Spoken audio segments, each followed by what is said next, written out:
Welcome to Pindar Poetry. We hope you learned something new. You need a signed-in Google account and a stable connection. Once those are ready, open Google Editor in your browser. Click the app launcher or search for Editor, then choose a new or existing file.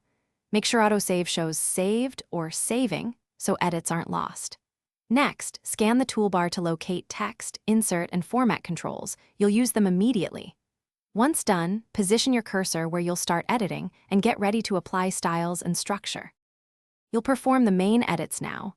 Select text to apply bold, italics, or underline, and use styles for headings to keep structure consistent. Use keyboard shortcuts to speed things up. They reduce repetitive clicks and help maintain focus. Insert images or tables where needed, then adjust alignment and spacing so content reads cleanly. Once you add links or comments, review inline suggestions, accept or reject them to control the final text. Make incremental saves and preview to check flow. You're at the finish line. Run spell check and review grammar suggestions, then preview the document to confirm layout.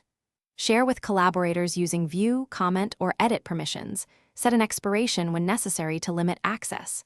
If something goes wrong, sync errors, missing edits, or strange formatting, reload the page first and disable browser extensions that may interfere.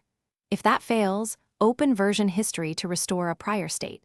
Finally, confirm sharing settings and notify collaborators so everyone sees the final copy. Thanks for watching. Consider subscribing if we helped you.